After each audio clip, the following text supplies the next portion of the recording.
എല്ലാവർക്കും വിനീതമായിട്ടുള്ള നമസ്കാരം. ഇപ്പോൾ പുണ്യപ്രദമായിട്ടുള്ള വൈശാഖ മാസമാണ്. അതിപ്രാചീന കാലം മുതൽക്കു തന്നെ നമ്മുടെ ഈ ഭാരതവർഷത്തിൽ ആചരിച്ചു വരുന്ന ഒരു വ്രതാനുഷ്ഠാന സമയമാണ് വൈശാഖ മാസം. നമ്മുടെ ഹിന്ദുധർമ്മത്തിൻ്റെ ഒരു പ്രത്യേകതയാണ് വ്രതാനുഷ്ഠാനം.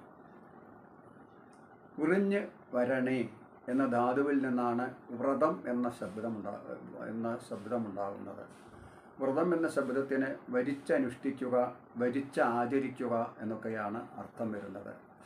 ശരിയായിട്ടുള്ള വ്രതാനുഷ്ഠാനത്തിലൂടെ നമ്മുടെ മനോമാലിന്യങ്ങളും കർമ്മവാസനകളും കലിദോഷങ്ങളും ഒക്കെ നശിച്ച് മനസ്സ് ശുദ്ധമായിട്ട് വളരെ എളുപ്പത്തിൽ ഈശ്വരപ്രാപ്തി കൈവരിക്കാൻ സാധിക്കും. മാത്രമല്ല, ശാരീരികവും മാനസികവുമായ പരിശുദ്ധി വ്രതാനുഷ്ഠാനം കൊണ്ട് നമുക്ക് ലഭിക്കുന്നു. നമ്മളെ സംബന്ധിച്ചിടത്തോളം വ്രതങ്ങൾ നിരവധിയാണ്. ഒരു ദിവസം കൊണ്ട് അവസാനിക്കുന്ന വ്രതം, മാസങ്ങളോളം നീണ്ടു നിൽക്കുന്ന വ്രതങ്ങളൊക്കെ നമുക്കുണ്ട്. ഇപ്പം ഏകാദശി വ്രതം, അതേപോലെ ശിവരാത്രി വ്രതം, അഷ്ടമിരോഹിണി വ്രതം, സോമവാര വ്രതം, ഷഷ്ഠി വ്രതം, ഇതൊക്കെ ഒരു ദിവസം കൊണ്ട് അനുഷ്ഠിച്ച് പൂർത്തിയാക്കേണ്ടതാണ്. എന്നാൽ മാസങ്ങളോളം അല്ലെങ്കിൽ നീണ്ടു നിൽക്കുന്ന വ്രതങ്ങൾ നമുക്കുണ്ട്. ഇപ്പോൾ മണ്ഡലം ഉരുക ഒരു 41 ദിവസം നമ്മുടെ ഒരു വ്രതാനുഷ്ഠാനമായിട്ടാണ് നമ്മൾ ആചരിച്ചു വരുന്നത്. അതേപോലെ കർക്കിടക മാസത്തെ നമ്മൾ വ്രതാനുഷ്ഠാനമായി ആചരിച്ചു വരുന്നു. നവരാത്രി 9 ദിവസം ദേവിയുടെ പ്രീതിക്ക് വേണ്ടി അനുഷ്ഠിക്കുന്ന വ്രതമായിട്ട് നമ്മൾ ആചരിച്ചു വരുന്നു. അതേപോലെയുള്ള പുണ്യപ്രദമായിട്ടുള്ള വ്രതമാണ് ഈ വൈശാഖ വ്രതം. വൈശാഖ വ്രതത്തിൻ്റെ മാഹാത്മ്യം പറയുന്നത് സ്കന്ദപുരാണത്തിലാണ്. തതോ മാസോ വിശേഷോക്തോ കാർത്തികോ മാഘ ഏവ ച മാധവസ്തേഷു വൈശാഖം മാസാനാം ഉത്തമം വ്യതാത് മാധേവ സർവഭൂതാനാം സദൈവേഷ്ടപ്രദായകം ദാനയജ്ഞവ്രതസ്നാനൈ സർവപാപ വിനാശനക.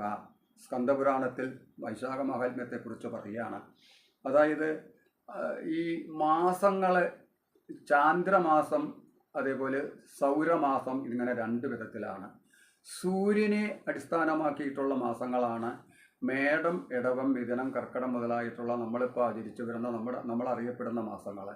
എന്നാൽ ചാന്ദ്രമാസങ്ങളാണ് വൈശാഖം, ജ്യേഷ്ഠം, കാർത്തിക, മാഘം, ആഷാഢം മുതലായതൊക്കെ. അപ്പോൾ ഈ എല്ലാ മാസങ്ങളിലും വെച്ച് തതോ മാസോ വിശേഷോക്തോ കാർത്തികോ മാഘ ഏവ ച, കാർത്തിക മാസം, മാഘമാസം, ആഷാഢമാസം, ഇതിലൊക്കെ വെച്ച് ഏറ്റവും പ്രധാനപ്പെട്ടതാണ് ഈ വൈശാഖ മാസം.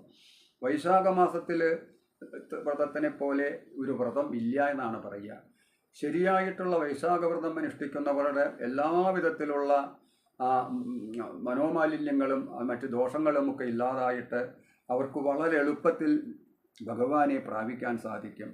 അമ്മയെപ്പോലെ എല്ലാവർക്കും ഇഷ്ടത്തെ നൽകുന്ന വൈശാഖത്തിലെ സ്നാനം, ദാനം, യജ്ഞം, വ്രതം മുതലായവയാൽ എല്ലാവിധ പാപത്തെയും നശിപ്പിക്കാൻ സാധിക്കും.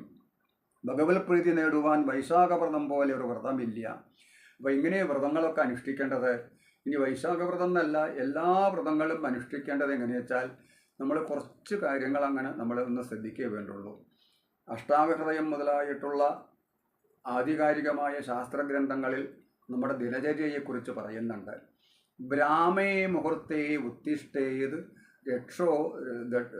രക്ഷാർത്ഥമായുഷ ശരീരചിന്താം നിർവൃത്തിയ കൃതശൗച വിധിസ്തത.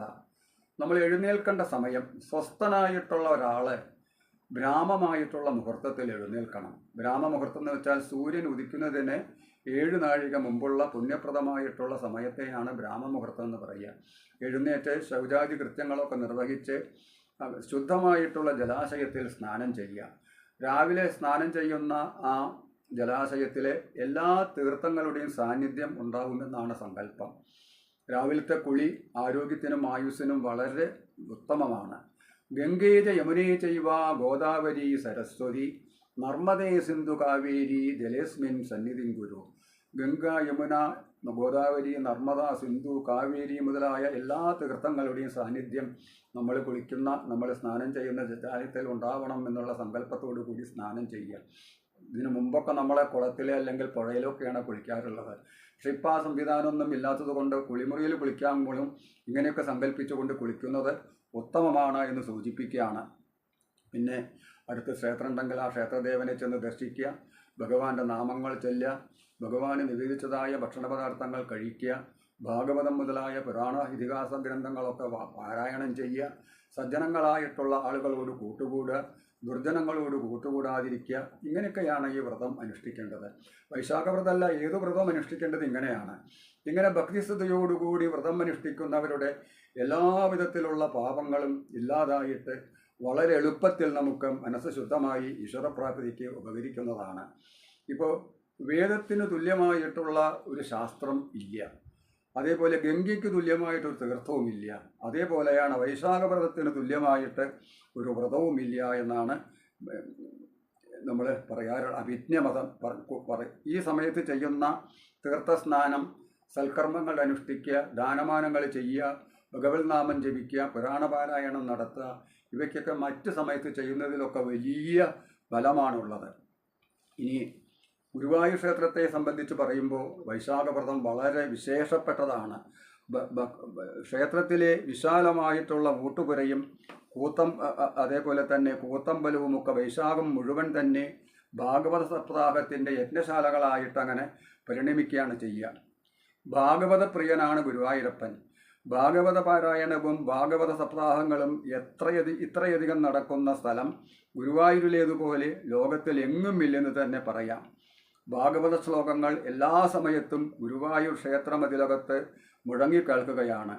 അപ്പോൾ വൈശാഖകാലത്ത് പ്രത്യേകിച്ചും തന്നെ എല്ലാ ദിവസവും പതിവായി എല്ലാ വൈശാഖത്തിലും പതിവായിട്ട് 4 ഭാഗവത സപ്താഹങ്ങളാണ് ക്ഷേത്രം ആധ്യാത്മിക ഹാളിൽ ഉണ്ടാവാറുള്ളത്. അത് ഗുരുവായൂർ ക്ഷേത്രത്തിൽ ഈ വൈശാഖ ക്ഷേത്രത്തിൽ സപ്താഹമായിട്ട് ഭാഗവതം എന്നാണ് തുടങ്ങിയത് എന്ന് വ്യക്തമായി പറയാൻ സാധ്യമല്ല.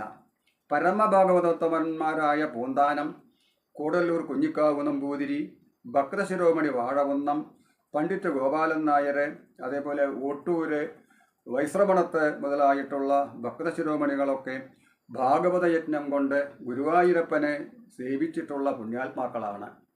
അപ്പോൾ പഴയ കാലത്ത് വൈശാഖത്തിൽ പതിവായി സപ്താഹം ഉണ്ടായിരുന്നുവോ എന്ന് സൂക്ഷ്മമായിട്ട് അറിയില്ല. എന്നാലും 1938 മുതൽക്കുള്ള സപ്താഹങ്ങളെക്കുറിച്ചുള്ള വിവരമേ ലഭിച്ചിട്ടുള്ളൂ.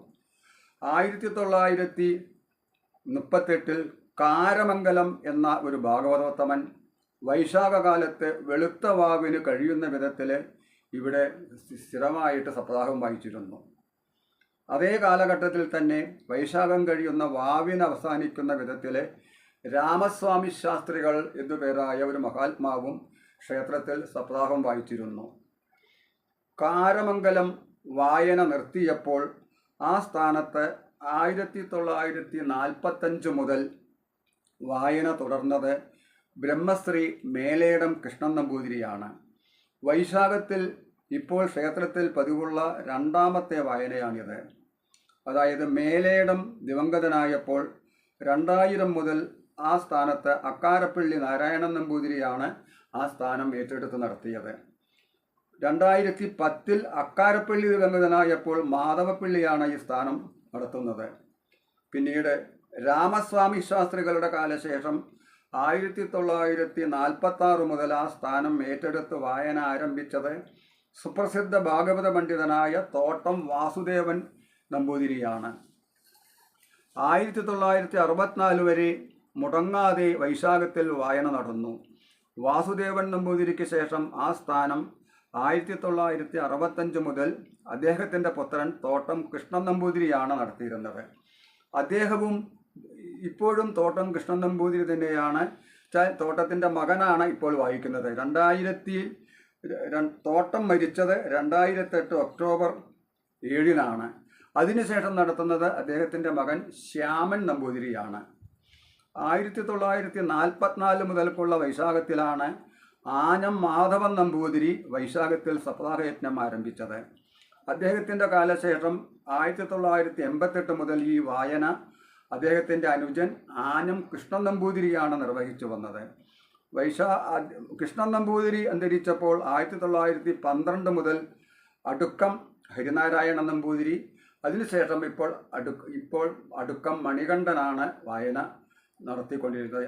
ആ വായനയും ഇപ്പോൾ സമാപിച്ചു. 7 ദിവസമായല്ലോ വിശാഖം തുടങ്ങിയിട്ട്. അപ്പോൾ അവഭൃത സ്നാനം, അഭിഷേകം മുതലായ സപ്താഹത്തിലെ ഇന്ന് കാണുന്ന പരിഷ്കാരങ്ങളൊന്നും തന്നെ പണ്ടുണ്ടായിരുന്നില്ല. ഗുരുവായൂർ ദേവസ്വത്തിൻ്റെ ആഭിമുഖ്യത്തിൽ വൈശാഖ പുണ്യകാലത്തോടനുബന്ധിച്ച് കിഴക്കേ നടയിലുള്ള മേൽപ്പത്തൂർ ഓഡിറ്റോറിയത്തിൽ പ്രശസ്ത പണ്ഡിതന്മാരെ ഉൾക്കൊള്ളിച്ചുകൊണ്ടുള്ള ആധ്യാത്മിക പ്രഭാഷണങ്ങൾ ഒക്കെ പതിവുണ്ട്. അതേപോലെ തന്നെ എല്ലാ വർഷവും നടത്തുന്നുണ്ട്. ക്ഷേത്രത്തിനകത്ത് ഭാഗവത സപ്താഹം എന്നതുപോലെ ഭാഗവതത്തിലെ വിവിധ ഭാഗങ്ങളെക്കുറിച്ചുള്ള പ്രഭാഷണങ്ങളാണ് അവിടെ നടക്കുന്നത്. പിന്നെ വൈശാഖത്തിൻ്റെ വിശേഷത എന്താ വെച്ചാൽ പല പുണ്യദിനങ്ങളും അന്നുണ്ട്. വൈശാഖത്തിലെ 3-ാമത്തെ ദിവസം അക്ഷയ തൃതീയ എന്നാണ് അതിനെ പറയുക. ആ അക്ഷയ തൃതീയയിലാണ് ബലരാമദേവൻ്റെ അവതാരം. പിന്നെ വൈശാഖ പഞ്ചമി, വൈശാഖത്തിലെ 5-ാമത്തെ ദിവസം ജഗദ്ഗുരുവായിട്ടുള്ള ശങ്കരാചാര്യസ്വാമികളുടെ ജന്മം കൊണ്ട് അലങ്കൃതമാണ് വൈശാഖ പഞ്ചമി. പിന്നെ വൈശാഖത്തിലെ ചതുർദശി, വൈശാഖ ചതുർദശി ഭഗവാൻ നരസിംഹമായിട്ട് അവതരിച്ചത് വൈശാഖ പഞ്ചമി ദിവസമാണ്. പിന്നെ പരശുരാമൻ്റെ അവതാരം, ദത്താത്രേയൻ്റെ അവതാരം ഒക്കെ നടന്നിട്ടുള്ളത് ഈ വൈശാഖത്തിലാണ്. അപ്പോൾ എന്തുകൊണ്ടും പുണ്യപ്രദമായിട്ടുള്ളതാണ് വൈശാഖം. രാജ്യത്തിൻ്റെ നാനാഭാഗത്തു നിന്നും പരസഹസ്രം ഭക്തജനങ്ങളെ ഗുരുവായൂരപ്പനെ കണ്ട് തൊഴുത് സമൃദ്ധിയടയാൻ വൈശാഖകാലത്ത് ഗുരുവായൂരിൽ എത്തിച്ചേരുന്നുണ്ട്. എല്ലാവർക്കും ശ്രീ ഗുരുവായൂരപ്പൻ്റെ അനുഗ്രഹം ഉണ്ടാവട്ടെ എന്ന് പ്രാർത്ഥിക്കുന്നു.